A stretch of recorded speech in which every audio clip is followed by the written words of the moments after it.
എൻ്റെ അമ്പോ നോക്കിയതിൻ്റെ വലിപ്പം. ആഹാ, ഇതാണ് നമ്മുടെ ശരിക്കുള്ള ആനക്കട്ടി എന്ന് പറയുന്നത്. കണ്ട, ഇത് കുറച്ച് ഇതായിട്ടുണ്ടെന്ന് തോന്നുന്നു. ഇതേ വെള്ളം ചീറ്റ് നോക്കി, കണ്ട ഇതിൻ്റെ ആ ഒരു മീറ്റിൻ്റെ വലിപ്പം നോക്കി നോക്കി കണ്ട.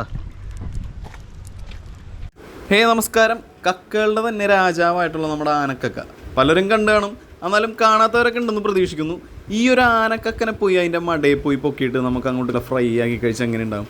അപ്പോൾ അതിൻ്റെ ഒരു ചെറിയ വീഡിയോ ആണ്. അപ്പോൾ ആദ്യമായിട്ട് പേജ് കാണുന്നവർക്കുണ്ടെങ്കിൽ ഒന്ന് ഫോളോ ചെയ്യാനും വീഡിയോ ഇഷ്ടപ്പെട്ട് കഴിഞ്ഞാൽ ഷെയർ ചെയ്യാനും മറക്കരുത്. നേരെ നമുക്ക് വീഡിയോയിലേക്ക് കിടക്കാം. ഞങ്ങൾ ആ ഒരു ആനക്കക്ക എടുക്കാനായിട്ട് പോകാനായിട്ട് നിൽക്കേണ്ട. അപ്പോൾ മഞ്ചി ഇവിടെ നിന്ന് ഇറക്കിക്കൊണ്ടിരിക്കുകയാണ്. ഞാനുണ്ട്, ശ്രീരാജ് ബ്രോ ഉണ്ട്, അതുപോലെ നമ്മുടെ പ്രിൻസും ഉണ്ട് കേട്ടാ. വേണ്ടാ അല്ലേ, പോകാലോ പ്രിൻസപ്പാ? ഓക്കെ ബ്രോ, പോവാം നമുക്ക്. വാ. അപ്പോൾ വെള്ളപ്പറ്റായിട്ടുണ്ട്. വെള്ളപ്പറ്റിൽ ഈ ഒരു സംഭവം നമുക്ക് കിട്ടുള്ളൂ. അപ്പോൾ വഞ്ചി നമ്മ നേരെ വെള്ളത്തിലേക്ക് ഇറങ്ങിയാണ്. ഇനി നേരെ നമുക്ക് ആ ഒരു ആനക്കക്കന അതിൻ്റെ ആ സ്ഥലത്ത് പോയിട്ട് നമുക്ക് അങ്ങോട്ട് പൊക്കിയെടുത്തിട്ട് വരാം. പോയിട്ട് വരാം നമുക്ക്. ഓക്കെ. വില്ലോറിറ്റ സൈപ്രനോട്സ് അല്ലെങ്കിൽ നമ്മുടെ ബ്ലാക്ക് ക്ലാം എന്ന് പറയും, അതായത് കറുത്ത കക്ക. കൂടുതലായിട്ടും നമ്മുടെ ഈ ഒരു കേരളത്തിൻ്റെ തീരങ്ങളിലാണ് ഇത് കണ്ടുവരുന്നത്. അതായത് വേമ്പനാട് കായലിലൊക്കെയാണ് ഇത് കൂടുതലും കാണുന്നത് കേട്ടോ. ഇതുപോലത്തെ ചില കണ്ടൽക്കാടുകളുടെ ഇടയിലായിട്ടുണ്ടാവും. നമുക്ക് പൂർണ്ണമായിട്ട് ഇത് കാണാൻ പറ്റില്ല, ചെറുതായിട്ടേ കാണാൻ പറ്റുള്ളൂ. ഞാൻ നിങ്ങൾക്ക് കാണിച്ചു തരാം. അപ്പോൾ നമുക്ക് നേരെ പോയിട്ട് ആ ഒരു ആനക്കക്കനെ അങ്ങോട്ട് പൊക്കാട്ടാ. അങ്ങനെ ഞങ്ങൾ ആ വഞ്ചി അടുപ്പിച്ച് ആ ഒരു തുരുത്തിലെത്തിയിട്ടുണ്ട് കേട്ടോ. സംഭവം നിങ്ങൾ എല്ലാവരും കണ്ടു കാണാനായിട്ട് വഴി ഉണ്ടാകുന്ന എനിക്കറിയില്ല, എന്നാലും ചിലവരൊക്കെ കണ്ടു കാണും ഈ സംഭവം. നമ്മുടെ കക്കനയിലും അത്യാവശ്യം സൈസുള്ളൊരു സംഭവം ഉണ്ടോ, ഞാൻ കാണിച്ചു തരാം നിങ്ങൾക്ക് നേരിട്ട്. അപ്പോൾ ഈ ഒരു സ്ഥലത്തു നിന്നാണ് നമ്മത് കണ്ടുപിടിച്ചെടുക്കാനായിട്ട് പോണേട്ടാ. ആഹാ, നമ്മളിപ്പോൾ നിൽക്കണമെന്ന് വെച്ച് കഴിഞ്ഞാൽ ചെറിയൊരു തുരുത്താണ്. തുരുത്തെന്ന് വെച്ചാൽ ഒരു ഐലൻഡ് പോലത്തെ ഒരു സംഭവം. അപ്പോൾ ഇവിടെ ഈ ഒരു വെള്ളം കയറി ഇറങ്ങി പോകാൻ നേരത്തെ അല്ലെങ്കിൽ വെള്ളം കുറവുള്ള സമയത്താണ് ഇത് കൂടുതലായിട്ട് നമുക്ക് കാണാൻ പറ്റുന്നത്. വെള്ളം കയറ്റത്തിൽ അല്ലെങ്കിൽ വേലിയേറ്റത്തിൽ നമുക്ക് നോക്കിയാൽ കാണില്ല. അപ്പോൾ ഈ കാല് കൊണ്ട് പയ്യെ ഇങ്ങനെ തടകി നോക്കാൻ നേരത്തെ ഇതിൻ്റെ ആ ഒരു വായ്ഭാഗത്ത് നമുക്ക് തൊടാൻ പറ്റുള്ളൂ. അതുകൊണ്ടാണ് ഈ ചെരുപ്പിടാണ്ട് നടക്കുന്നത് കേട്ടോ. അതുപോലെ ഇവിടെ നിറച്ചും കൊതുകും കാര്യങ്ങളൊക്കെ ഉണ്ട് കേട്ടോ. അങ്ങനെ ഞങ്ങൾ 3 പേരും 3 വഴിക്ക് തിരിഞ്ഞ് അതിൻ്റെ ആ ഒരു തെരച്ചിൽ തുടങ്ങിയിട്ടാ. ഇത്രയും വലിപ്പമുള്ള കക്ക ഉണ്ടാന്ന് പലരും ചിന്തിച്ചു കേട്ടോ. സത്യം പറഞ്ഞത് കണ്ടപ്പോൾ ഞാനും ചിന്തിച്ചു. അപ്പോൾ കോലും കൊണ്ടും കൈയും കൊണ്ടൊക്കെ ഞങ്ങൾ തെരച്ചിൽ നോക്കി. കിട്ടുമോ നോക്കട്ടെ നമുക്ക്. തോടാണ്ട്, പക്ഷെ നല്ല അത്യാവശ്യം വലിയ സാധനം ഉണ്ടാ, പക്ഷെ കിട്ടിയില്ല നമുക്ക്. തോട് മാത്രമാണ് കിട്ടിയത്. അന്വേഷിക്കാം നമുക്ക്. നമ്മുടെ ആ ഒരു കണ്ടൽ ചെടിയുടെ ആ ഒരു വേരാണ്ട് ഈ പോയേക്കണ ഇതിൻ്റെ ഇടയിൽ ഇരിക്കേണ്ടത് കണ്ട. അതിൻ്റെ ആ ഒരു വായ്ഭാഗമാണ് ഈ കാണുന്നത്. ഞാൻ ജസ്റ്റ് ഒന്ന് ഇളക്കി കാണിച്ചു തരാം. അതേ നോക്കി, ഇതിൻ്റെ ആ ഒരു അടിയിൽ ആ ഒരു ചതുപ്പിലിങ്ങനെ പറ്റിപ്പിടിച്ചായിരിക്കും ഈ സാധനം ഇരിക്കുന്നത്. ഇവിടെ നമ്മുടെ ഒരു ആനക്കൊക്കെ ഇരിക്കുന്നുണ്ട്. ശരിക്കും ഈ സാധനത്തിൻ്റെ ഇത്രയും ഭാഗം മാത്രമേ മുകളിൽ കാണുള്ളൂ. അതായത് ഈ ഒരു വായ്ഭാഗം മാത്രമേ ഇവിടെ കാണുള്ളൂ. അത് നോക്കി വേണം നമ്മൾ ഇതിനെ എടുക്കാനായിട്ട്. ഇതിൻ്റെ ഉള്ളിൽ നിന്ന് കൈയിട്ട് കണ്ട ഈ സാധനം ഇവിടെ ഇരിക്കണേണ് കാണാൻ. ഞാൻ എടുത്ത് കാണിച്ചു തരണ്ട. നല്ല സ്ട്രോങ് ആയിരിക്കുള്ളൂ കണ്ട. ഇതാണ് നമ്മുടെ ആ ഒരു ആനക്കക്ക എന്ന് പറയുന്ന സാധനം. ഇത് കഴുകി നല്ല വൃത്തിയാക്കി കഴിയുമ്പോൾ ഒരു മഞ്ഞ കളർ വരും. അതുപോലെ ഇതിൻ്റെ ഇറച്ചി എന്ന് പറഞ്ഞാലേ അപാര ടേസ്റ്റാണ്. നമ്മുടെ കക്കിറച്ചി പോലെ തന്നെ അത്യാവശ്യം വലിപ്പം ഉണ്ടാകും. പിന്നെ ഈ കുക്കറിലിട്ട് അടിക്കാൻ നേരത്തെ എത്ര വിസിലടിക്കണം ബ്രോ? വേവ് കൂടുതലാണ്. നമ്മുടെ സാധാരണ കക്കനയിലും വേവ് കൂടുതലാണ്. ടേസ്റ്റും അടിപൊളിയാണല്ലേ? ടേസ്റ്റും അടിപൊളിയാണ്. നല്ല സൂപ്പർ സാധനമാണ് ഫ്രൈ ഒക്കെ ചെയ്ത് തിന്നാനായിട്ട് കണ്ട. ഓക്കെ, ഇതിപ്പട്ടേ മുറിഞ്ഞിരിക്കണ്ട കേട്ടാ. എൻ്റെ ഭയങ്കര സ്ട്രോങ് ആണ്. ശരിക്കും ഒരു ചെറിയ വിക്കാസ് എന്തെങ്കിലും എടുക്കണവരോ എടുക്കാനായിട്ട്. ആഹാ, വലിപ്പം നോക്കി എൻ്റെ കണ്ട. ചെളിയാണ്, ഒന്ന് കഴുകിയെടുക്കാനായിട്ട് വെള്ളം കൂടി ഇല്ല. കഴുകി കഴിഞ്ഞിട്ട് നമുക്ക് കാണിച്ചിരക്കണ്ട. ഇവിടെ പോയിക്കോട്ടെ, ഇവിടെയും ഉണ്ടൊരെണ്ണം.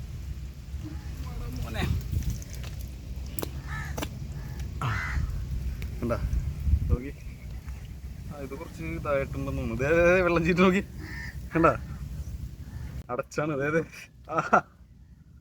അടിപൊളി. അവിടെ കിടക്കട്ടെ. നോക്കി ഇവിടെ സാധനം. അയ്യോ ഓടുന്നു ചെറുത്. ഇവിടെ ഉണ്ട്. അത്യാവശ്യം വലിപ്പുണ്ട് കേട്ടാ. വലിപ്പമുള്ള സാധനമാണ്. മഞ്ഞില്ല അങ്ങോട്ട്. എൻ്റെ അമ്പോ നോക്കി ഇതിൻ്റെ വലിപ്പം. ആഹാ, ഇതാണ് നമ്മുടെ ശരിക്കുള്ള ആനക്കക്ക എന്ന് പറയുന്നത് കണ്ട. ഇത് കഴിച്ചവരൊക്കെ ഉണ്ടെങ്കിൽ ഒന്ന് കമൻറ്റ് ചെയ്യുക. ഇതിൻ്റെ ആ ഒരു ടേസ്റ്റും കാര്യങ്ങളൊക്കെ അറിയണവരൊന്ന് കമൻറ്റ് ചെയ്യട്ടെ. കണ്ട വെള്ളമൊക്കെ ചീരുന്നുണ്ടോ? മീറ്റ് നല്ല കൊണ്ടാണ് വെള്ളം ചീരുന്നത്. ഞാൻ നേരത്തെ പറഞ്ഞ പോലെ തന്നെ നമ്മുടെ ആ ഒരു കണ്ടൽക്കാടുകളുടെ ഇടയിലാണ് ഇത് മെയിനായിട്ട് ഉണ്ടാവണമെന്ന് വെച്ച് കഴിഞ്ഞാൽ. അത് മാത്രമല്ല ചെളിയും ചതുപ്പൊക്കെ ഉള്ളിടത്തും കൂടുതൽ ഈ സാധനം ഉണ്ടാവട്ടെ. ആദ്യത്തെ ഒരെണ്ണത്തിനെ കണ്ടുപിടിക്കാനായിട്ടാണ് നമുക്ക് ഏറ്റവും പാട്. കാരണം ഞങ്ങൾ ഒരുപാട് തപ്പി ആ ഒരെണ്ണത്തിനെ കിട്ടിക്കഴിഞ്ഞാൽ ആ ഒരു ചുറ്റുവട്ടം തന്നെ ഇത് ഇഷ്ടം പോലെ ഉണ്ടാവും. നമുക്ക് ചറവറാന്നും പറഞ്ഞ് കിട്ടിക്കൊണ്ടിരിക്കട്ടെ.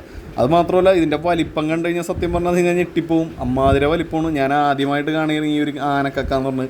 നമ്മുടെ ചെറിയ കക്കനെ കണ്ടിട്ടുണ്ട്, പക്ഷേ ഇതെന്ന് വെച്ച് കഴിഞ്ഞാൽ അത്യാവശ്യം വലിപ്പമുള്ളതിൻ്റെ പേരിൽ നല്ലൊരു വെറൈറ്റി വ്യത്യസ്തമായിട്ടുള്ള സംഭവം തന്നെയാണ്. അതുപോലെ ഇതിൻ്റെ മീറ്റും കാര്യങ്ങളൊക്കെ നല്ല ടേസ്റ്റാണെന്ന് പറയുന്നത്. നമുക്ക് കൊണ്ടുപോയി കറി വെച്ച് നോക്കുന്നു.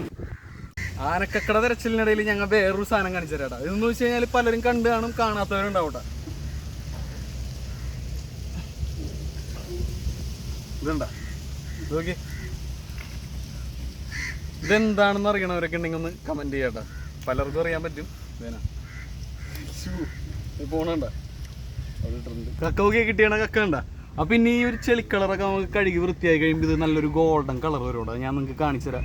നേരെ പോയിട്ട് നമുക്കിത് കഴുകാം. കുറച്ച് അവിടെയും പിടിച്ചിട്ടുണ്ട്, അതും ഇതിൻ്റെ ഉള്ളിലേക്ക് വരണം. ഒരു നേരെ എടുത്ത് അത്യാവശ്യം വെയിറ്റ് ഉണ്ട് ഈ സാധനത്തിന്. ഇത് നിങ്ങൾക്ക് കാണുമ്പോൾ അറിയാൻ പറ്റും ഇതിൻ്റെ വലിപ്പം. അത്യാവശ്യം വെയിറ്റ് ഉണ്ട്. കേട്ടോ ഇത്രയും നമുക്ക് കിട്ടിയാണ്. ഇത് കഴുകി വൃത്തിയാക്കി നല്ലൊരു അടിപൊളി കറി അങ്ങോട്ട് വെക്കട്ടെ. കയ്യിൽ കിറ്റൊന്നും കരുതാത്തതുകൊണ്ട് കിട്ടിയൊരു പാട്ടറുള്ളിൽ ആനക്കക്കാൻ അങ്ങോട്ട് സേഫാക്കി വെച്ചിട്ട് നമ്മൾ നേരെ നമ്മുടെ വള്ളത്തിൻ്റെ അങ്ങോട്ട് പോകേണ്ട. നമ്മ ഇങ്ങോട്ട് പോകണ വഴിക്കേ ഇവിടെ ഇഷ്ടം പോലെ മാളങ്ങൾ കാണാട്ട് ഇങ്ങനെ കുഴികൾ. ഇത് ഞണ്ടിൻ്റെ ആണ് അല്ലെങ്കിൽ വേറെ എന്തെങ്കിലും ആണെന്നൊന്നും അറിയില്ല. അങ്ങനെ അതെ കുറേ അങ്ങോട്ടുള്ളിലേക്ക് പോയി ഞങ്ങൾ നടന്ന് ഈ സാധനം എടുക്കാനായിട്ട്. അങ്ങനെ എടുത്തിപ്പോൾ അതെ വഞ്ചിയുടെ എത്തിയിട്ടുണ്ട്. ചെരുപ്പിടാത്ത പറഞ്ഞേ മുരിങ്ങുണ്ട്, നോക്കിയും കണ്ടും പോയില്ലെങ്കിൽ കാലി ചിലപ്പോൾ കീർക്കും. അപ്പം ഇനി നേരെ ഇത് കൊണ്ടുപോയിട്ട് കറി വെക്കാട്ടെ അങ്ങോട്ട്. ഓക്കെ, കറി വെച്ചിട്ട് നിങ്ങളെ കാണിച്ചു തരാം ഞാൻ ഇതിൻ്റെ ആ ഒരു മീറ്റും കാര്യങ്ങളൊക്കെ. വാ. ശരിക്കും ഇത്രയും ആനക്കൊക്കെ കിട്ടുമെന്ന് പോലും ഞങ്ങൾ പ്രതീക്ഷിച്ചില്ല. അപ്പോൾ ശ്രീരാജ് ബ്രോയൊക്കെ ആ സന്തോഷത്തിലാണ് ഇത്രയും കിട്ടിയതിൻ്റെ പേരിൽ. ഞങ്ങൾ നേരെ ഇപ്പം പോകണമെന്ന് വെച്ച് കഴിഞ്ഞാൽ ഒരു തുരുത്തിലേക്കാണ്. അവിടെ നിന്ന് നമ്മൾ കുറച്ച് വിറകും കാര്യങ്ങളൊക്കെ എടുത്തിട്ട് വേണം ഇത് കൊണ്ടുപോയി കറി വെക്കാനായിട്ടാണ്. നമ്മളപ്പോൾ ഇത് ശരിയാക്കാനായിട്ടുള്ള വിറകും കാര്യങ്ങളൊക്കെ ഇത് ഈ എടുക്കേണ്ട തുരുത്തിന്ന്. ഇത് നേരെ കെട്ടി അങ്ങോട്ട് കൊണ്ടുപോയി വഞ്ചി കയറ്റി കൊണ്ടുപോയി. ഇരുട്ടാവോന്നറിയില്ല, എന്നാലും നമുക്ക് കുക്ക് ചെയ്ത് കാണിച്ചു തരാം ഞാൻ ആ സംഭവം. എടുത്ത ആ ഒരു ആനക്കക്കില് അതിൻ്റെ ആ ഒരു അടിഭാഗത്ത് ആ ഒരു വേരും ഈ സാധനം പിടിച്ചിരുന്നിട്ടാണ്ട് അതിങ്ങനെ ഒരു പാട് വീണ് കണ്ട. ഇത് നോക്കി, ഇത് കഴുകി കഴിഞ്ഞപ്പോൾ ഇതിൻ്റെ ആ ഒരു കളർ നോക്കി. ഇതല്ല, ഇതിങ്ങനെ അതിങ്ങനെ നന്നായിട്ട് അങ്ങോട്ട് ഉരച്ചിട്ട് സ്ക്രബ്ബർ എന്തെങ്കിലും ഉണ്ടെങ്കിൽ നല്ല അടിപൊളിയായിട്ട് അങ്ങോട്ട് കാണിച്ചു തരായിരുന്നു. ഒന്നുമില്ല, ഇങ്ങനെ ഉരച്ചിട്ട് കഴുകിയെടുത്ത് കഴിയുമ്പോൾ അതെ ഇതൊരു ഗോൾഡൻ കളറുണ്ട്. അതാവും ഈ സാധനം. നമ്മളിത് നമ്മുടെ ആ ഒരു കുക്കിംഗ് സ്പോട്ടിൽ എത്തിയിടുന്നുണ്ട്. അതെ ഈ കാണുന്ന സ്ഥലത്താണ് നമ്മൾ കുക്ക് ചെയ്യാനായിട്ടാണ്. നോക്കി അങ്ങനെ അത്ര വലിയ കാര്യങ്ങളൊന്നുമില്ല, എന്നാലും ഇരുട്ടാവണതിന് മുമ്പ് ഇതൊക്കെ ഒന്ന് നിങ്ങളെ കാണിക്കണമെന്നുള്ളൊരു ധൃതിയിൽ ഞങ്ങൾ കണ്ടൊരു സ്ഥലത്ത് വഞ്ചി അങ്ങോട്ട് ഒതുക്കിയിട്ട് നേരെ ഒരു അടുപ്പ് സെറ്റ് ചെയ്യാനായിട്ട് തുടങ്ങിയിട്ടാണ്. അപ്പോൾ അടുപ്പ് സെറ്റ് ചെയ്യാൻ തുടങ്ങി. പിന്നെ നമ്മുടെ ഈ ഒരു സാധനം ശരിയാക്കുന്ന ഷെഫ് വേറെ ഒരാളാണ്. പുള്ളിക്കാരനെ വെയിറ്റ് ചെയ്താണ് നിൽക്കണം. പുള്ളിക്കാരൻ അത്യാവശ്യമായിട്ടൊരു ഹോസ്പിറ്റൽ കേസ് ഉള്ളതിൻ്റെ പേരിൽ അങ്ങോട്ട് പോയിക്കണം. അപ്പോൾ പുള്ളിക്കാരൻ നമ്മൾ വിളിച്ച് ഇതെല്ലാം സെറ്റ് ചെയ്തിരുന്നോ, ഞാൻ അതായത് ഇപ്പം എത്തുമെന്നുള്ള രീതിയിൽ. അങ്ങനെ നമുക്ക് കഴുകി നല്ല അടിപൊളിയായിട്ട് എടുത്തിട്ടുണ്ട് നമ്മുടെ ആനക്കക്കൻ. അത് ഈ ഒരു കളർ വരും കഴുകി കഴിയുമ്പോൾ കണ്ട, നല്ല ഒരു ഗോൾഡൻ ടൈപ്പ് കളർ വരും. അപ്പോൾ തീയൊക്കെ ഇവിടെ സെറ്റ് ആക്കിയിട്ടുണ്ട്. ഇനി നേരെ ഉരുളി കൊണ്ടുപോയിട്ട് പുഴുങ്ങി എടുത്തിട്ട് ഒന്ന് റോസ്റ്റ് ചെയ്ത് അങ്ങോട്ട് എടുക്കാം നമുക്ക്. ഇവിടെ ആയിരുന്നു ഇയാള് ഹോസ്പിറ്റൽ കേസ് ആയിരുന്നത്. കുറച്ച് വൈകി പോയി, ഇട്ടാവുന്ന തോന്നുന്നു. എന്നാലും കുഴപ്പമില്ല, കാര്യങ്ങൾ ഞാൻ കറക്റ്റായിട്ട് കാണിച്ചു തരാം അല്ലേ. ബാ ബാ ബാ. അപ്പോൾ ആളെ ഞാൻ പരിചയപ്പെടുത്തിയിട്ടില്ല. ശ്രീരാജിനെ നമ്മൾ ഓൾറെഡി പരിചയപ്പെടുത്തിയാണ്. അപ്പോൾ ഇതാണ് നമ്മുടെ കുഞ്ഞാലി എന്ന് വിളിക്കും. കുഞ്ഞാലിയാണ് നമ്മൾ ഈ ഒരു വീഡിയോന് വേണ്ടി ഇങ്ങോട്ട് ക്ഷണിച്ചിട്ട് ഇങ്ങനെ ഒരു കണ്ടന്റ് ഉണ്ട് വന്ന് ചെയ്യാൻ പറ്റുമെന്ന് ചോദിച്ചു. അപ്പോൾ കുഞ്ഞാലി ശരിക്കും പേരെന്ന് പറഞ്ഞേ എന്താണ്? അതുൽ എന്നാണ് കുഞ്ഞാലിയുടെ ശരിക്കും പേര്. അപ്പോൾ കുഞ്ഞാലിക്ക് വളരെയധികം നന്ദി. ഇത് കുക്ക് ചെയ്യാനായിട്ട് പോവേണ്ട, നേരെ നമുക്ക് കുക്ക് ചെയ്ത് അടിച്ചു പിടിച്ച് കഴിക്കാം. ബാ തുടങ്ങാന്നാ പരിപാടി. ബാ വെച്ചോ. അങ്ങനെ നമ്മൾ ആ ഒരു കഴുകി വൃത്തിയാക്കി വെച്ച ആ ഒരു ആനക്കൊക്കെ ഉണ്ടല്ലോ, അത് നേരെ പുഴുങ്ങിയെടുക്കുന്ന ഒരു കാഴ്ച എനിക്ക് കാണാം. പുഴുങ്ങൽ പെട്ടെന്ന് കഴിയുമെന്നാണ് പറയണത്. അങ്ങോട്ട് പവറാക്കാം. അപ്പം ഇതിൽ വെള്ളം വേണ്ടെന്നാണ് കുഞ്ഞാലി ബ്രോ പറയണത്. കാരണം ഇതിനകത്ത് ഓൾറെഡി വെള്ളം ഉണ്ടാവും. നമ്മൾ വെള്ളം ഒഴിക്കണില്ല, സാധാരണ പുഴുങ്ങാൻ നേരത്ത് വെള്ളം ഒഴിക്കും. ഇതിൽ വെള്ളം വേണ്ടെന്നാണ് പറയണത്. ഇത് അടച്ചായി എത്ര നേരം പിടിക്കും മാക്സിമം? 5 മിനിറ്റ്. കുക്കറിലാണെങ്കിൽ 5 മിനിറ്റ് വേണ്ട, 2 മിനിറ്റ് കൂടെ കാര്യം. പയ്യെ പയ്യെ നമ്മുടെ സൂര്യൻ താന്ന് കണ്ടിട്ടാ. സമയമാണെങ്കിൽ പരിമിതമാണ്, ഇരുട്ടാവില്ലേന്ന് അറിയില്ല. ആ ഒരു ടെൻഷനിലാണ് ഞാനൊക്കെ. അപ്പോൾ അതേ നമ്മുടെ കക്ക പുഴുങ്ങി റെഡിയായി വന്നിട്ടുണ്ട്. കണ്ടാ അതിന് ഇറച്ചിയും കാര്യങ്ങളൊക്കെ നോക്കി എടുക്കാൻ പറ്റില്ല, നല്ല ചൂടായിരിക്കുള്ളൂ. നല്ല വലിയ മീറ്റാണല്ലോ ഇതിൻ്റെ ഉള്ള. ഈ പറഞ്ഞ കക്കകളിൽ നമ്മ വെള്ളം ഒഴിച്ചാണ് സാധാരണ ഇത് പുഴുങ്ങിയെടുക്കാറ്. ശരിക്കും വെള്ളം ഒഴിക്കണ്ടെന്നാണ് പറയണല്ലേ കുഞ്ഞാല്? വെള്ളം ഒഴിച്ച് കഴിഞ്ഞാൽ ആ കാടിയിട്ട് ടേസ്റ്റ് പോകും. കക്കയുടെ വെള്ളമില്ലേ അതിന്റെ ടേസ്റ്റ് പറയും. നമ്മുടെ കക്കക്കാട് കാര്യമില്ല, ശരിക്കും പറഞ്ഞാൽ അതിന്റെ ഉള്ളിൽ തന്നെ വരും ആ ഒരു വെള്ളം അല്ലേ? ശരിക്കും ഒന്നും ഒഴിച്ചിട്ടുണ്ടായിരുന്നു, ഇപ്പൊ തന്നെ വെള്ളം കണ്ടില്ല.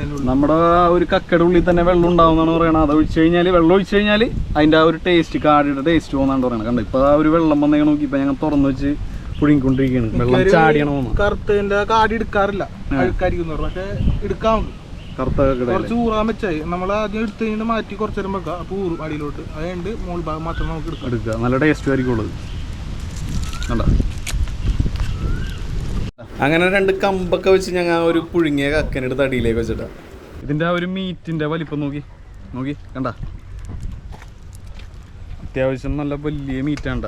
കാരണം ഞാൻ പറഞ്ഞു ഒരു 4-5 ഉണ്ടെന്നുണ്ടെങ്കിൽ നമുക്കിതൊരു നേരത്തെ കറിക്കുള്ളതാവുന്നു. അങ്ങനെ നമ്മൾ പുഴുങ്ങിയെടുത്ത ആ ഒരു ആനക്കക്കയുടെ ഉള്ളിൽ നിന്ന് ആ ഒരു ഇറച്ചി എടുത്ത് മാറ്റുന്ന ഒരു കാഴ്ചയാണ് ഈ കാണുന്നത്. ശരിക്കും പറഞ്ഞു കഴിഞ്ഞാൽ നമ്മുടെ കക്കിറച്ചി വെച്ച് നോക്കാൻ നേരത്ത് കാണാൻ പറ്റും, ഭയങ്കര വലിയ മീറ്റാണ്. അതുപോലെ ഇതിൻ്റെ ആ ഒരു കാടിയില്ലേ അത് നല്ല ടേസ്റ്റ് ആണെന്നാണ് പറയുന്നത്. ശരിക്കും കണ്ട വെള്ളം കുറച്ച് കൂടുതലാണ് ഇതിനകത്ത്. കറിക്ക് ആവശ്യമുള്ള സാധനങ്ങളൊക്കെ നമ്മൾ എടുത്തിട്ടുണ്ട്. തിരിച്ചു പോകാൻ പറ്റാത്തതിൻ്റെ എല്ലാം കൊണ്ടുവന്നു. അധികമൊന്നുമില്ല, ഇഞ്ചി ഉണ്ട്, അതുപോലെ നമ്മുടെ സവാളയുണ്ട്, പിന്നെ കുറച്ച് പച്ചമുളക്, അതുപോലെ തന്നെ വെളുത്തുള്ളി, തക്കാളി, ഇത്രയും സംഭവങ്ങളുണ്ടാ. പുഴുങ്ങിയെടുത്ത ആനക്കങ്ങനെ കുറച്ച് സവാളയും വെളുത്തുള്ളിയൊക്കെ ഇട്ട് ചെറിയൊരു റോസ്റ്റ് പരുവത്തിലാക്കുക. അപ്പോൾ അതിന് തന്നെ കുറച്ച് വെളിച്ചെണ്ണ ഒഴിച്ചിട്ടുണ്ട്. പിന്നെ അതിലേക്ക് ഇഞ്ചി അതുപോലെ തന്നെ വെളുത്തുള്ളി ഇട്ടിട്ടുണ്ട്. നല്ലോണം അങ്ങോട്ട് മൊരിഞ്ഞതിന് ശേഷം അരിഞ്ഞു വെച്ചാൽ ആ ഒരു സവാള അങ്ങോട്ട് ഇട്ട് കൊടുക്കുക. സമയം ഇരുട്ടായി ഇങ്ങനെ വന്നുകൊണ്ടിരിക്കുന്നുണ്ട്. പിന്നെ ആകെ ഒരു ടിസ്റ്റ് എന്ന് വെച്ച് കഴിഞ്ഞാൽ നമ്മൾ കയ്യിലെടുക്കാനായിട്ട് മറന്നുപോയി. അതുകൊണ്ട് ആനക്കൊക്കെ എൻ്റെ വില അതിൻ്റെ ആ ഒരു ഷെല്ലെടുത്തിട്ട് തൽക്കാലം നമ്മൾ ഒരു കയ്യിലാക്കി. പിന്നെ അതിലേക്ക് നമ്മൾ ആ ഒരു പച്ചമുളക് ഇട്ട് കൊടുത്തിട്ടുണ്ട്. അതുപോലെ പെട്ടെന്ന് വാടാനായിട്ട് കുറച്ച് ഉപ്പിട്ട് കൊടുത്തിട്ടുണ്ട്. എന്നിട്ട് നന്നായിട്ട് അങ്ങോട്ട് ഇളക്കുക. അപ്പോൾ തന്നെ 2 ഫ്ലാഷ് ലൈറ്റ് ഓണാക്കി ഞാൻ വെട്ടം അവിടെ സെറ്റ് ചെയ്ത് പിന്നെ ഇളക്കിയതിന് ശേഷം കുറച്ച് മഞ്ഞൾപ്പൊടി, അതുപോലെ തന്നെ കുറച്ച് മുളക് പൊടി, പിന്നെ നമ്മുടെ അവസാനമായിട്ട് ആ ഒരു തക്കാളി അങ്ങോട്ട് ഇട്ട് കൊടുക്കട്ടെ. തക്കാളി ഇട്ട് കൊടുത്തിട്ട് എന്ത് വെള്ളമാണ് ഒഴിക്കേണ്ടതെന്ന് വെച്ച് കഴിഞ്ഞാൽ നമ്മുടെ ആ ഒരു കക്കട കാടിയില്ലേ അത് ഒഴിക്കാൻ നേരത്ത് നല്ല ടേസ്റ്റ് ആയിരിക്കുള്ളൂ. അപ്പോൾ ആ ഒരു തക്കാളിയൊക്കെ അങ്ങോട്ട് അങ്ങോട്ട് ആ മസാലയൊക്കെ വെന്ത് കിട്ടും. അപ്പോൾ ആ ഒരു സമയം കൊണ്ട് നമ്മുടെ ഈ ഒരു കക്കയുടെ ഉള്ളിൽ ആ ഒരു ഈ വേസ്റ്റ് ഉണ്ടാവും. വേസ്റ്റ് എന്ന് വെച്ച് കഴിഞ്ഞാൽ നമ്മുടെ ആ ഒരു ചെളി വലുതിൻ്റെയൊക്കെ ഉണ്ടെങ്കിൽ ഉണ്ടാവും. നമ്മൾ സാധാരണ വീട്ടിലോ അങ്ങനെ കക്കടയും ഉണ്ടാവും. അത് കളഞ്ഞിട്ടേ നമുക്ക് കറി വെക്കാറുള്ളൂ. അപ്പോൾ അതൊക്കെ കളഞ്ഞ് ക്ലീനാക്കിയതിന് ശേഷം നമ്മുടെ ക്ലീനാക്കിയ ആനക്കക്ക ചെറുതാക്കി കട്ട് ചെയ്തിടാം. അല്ലാന്നുണ്ടെങ്കിൽ ഇതുപോലെ തന്നെ ഇടാം. ഞങ്ങൾ അതുപോലെ തന്നെ ഇട്ടിട്ട് നന്നായിട്ട് അങ്ങോട്ട് ഇളക്കി അങ്ങോട്ട് പിടിപ്പിച്ചിട്ട് ആ ഒരു മസാലയിലേക്ക്. എന്താവുമെന്നറിയില്ല, ഇത് കൂടുതൽ വേവുള്ളതാണെന്നാണ് പറയുന്നത്. നമുക്ക് മാക്സിമം ഒരു അരമണിക്കൂറൊക്കെ വെള്ളമൊഴിച്ച് വേവിക്കാമെന്നാണ് നമ്മുടെ കുഞ്ഞാലി ബ്രോ പറയണത്. അപ്പോൾ എന്തായാലും ഇത് വേവിച്ച് നോക്കിയിട്ട് എങ്ങനെയുണ്ടെന്ന് നമുക്ക് ടേസ്റ്റ് ചെയ്ത് നോക്കട്ടെ. എത്ര നേരം എടുക്കും ഇത് വേവാനായിട്ട്? അപ്പം കുറച്ച് ഉപ്പും കൂടി അങ്ങോട്ട് ഇട്ട് നമ്മുടെ ആ ഒരു പരിപാടി അങ്ങോട്ട് അവസാനിപ്പിച്ചിട്ട് ഇനി ഒരു 1/4 മണിക്കൂർ കഴിഞ്ഞ് നമ്മുടെ പാത്രം കൊണ്ട് തുറന്നു നോക്കുക. ശരിക്കും ഈ കക്കയെന്ന് പറഞ്ഞു കഴിഞ്ഞാൽ എന്തോരം വേവിച്ച് കഴിഞ്ഞാലും ചൗട്ടിരിക്കുള്ളൂ. നമ്മൾ ചെറിയ കക്കയിലും അങ്ങനെ തന്നെയാണ്. അപ്പോൾ ഈ പാത്രം തുറന്നപ്പോൾ തന്നെ നല്ലൊരു അടിപൊളി സ്മെല്ലും കാര്യങ്ങളൊക്കെയാണ് തന്നെ. ആദ്യമായിട്ടാണ് ഞാൻ ഈ ഒരു ആനക്കക്ക ടേസ്റ്റ് ചെയ്യാനായിട്ട് പോകുന്നത്.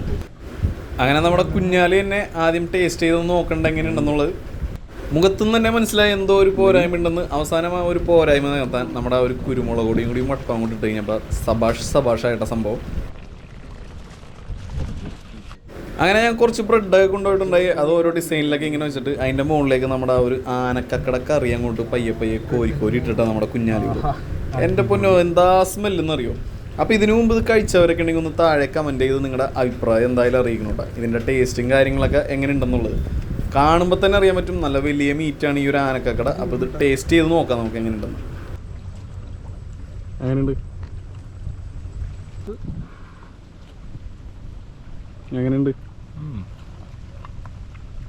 ആദ്യമായിട്ടല്ലേ കഴിക്കണത്? ഇത്ര നാളിവിടെ ഉണ്ടായിട്ട് കഴിക്കാൻ പറ്റിയിട്ടില്ല. അപ്പോൾ നമുക്കെടുത്തൊന്ന് ടേസ്റ്റ് ചെയ്ത് നോക്കട്ടെ. ആഹാ, നല്ല ചൂടുണ്ട്.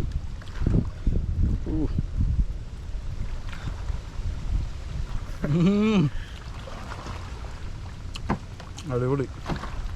വറുത്ത് കഴിഞ്ഞാൽ അടിപൊളിയാണ്. പക്ഷെ ഇത് പൊട്ടിത്തെറിക്കുന്നതാണ്. പാത്രം വരെ തെറിച്ചു. നമ്മൾ മൂടി വെച്ച് കഴിഞ്ഞാൽ പാത്രം വരെ തെറിച്ചു. അത്ര പവറാണ്. കൊള്ള അടിപൊളിയായിരുന്നു. ഷെഫ് കലക്കിയേട്ടാ. കക്കട തോടില്ലേ അതിൽ തന്നെ ഇട്ട് നല്ല അടിപൊളിയായിട്ട് കഴിക്കട്ടെ. ആഹാ, കൊള്ളാം. അപ്പോൾ ഓക്കെ, അപ്പോൾ ആനക്കക്കട വീഡിയോയും കാര്യങ്ങളൊക്കെ നിങ്ങൾക്ക് ഇഷ്ടപ്പെട്ട് കാണുമെന്ന് വിചാരിക്കുന്നു. തെറ്റുകളും പോരായ്മകളൊക്കെ ഉണ്ടെങ്കിൽ കമൻറ്റിൽ രേഖപ്പെടുത്താം. വീണ്ടും കിടക്കാച്ചി വീഡിയോ കാണുന്നവരെ ടാറ്റാ.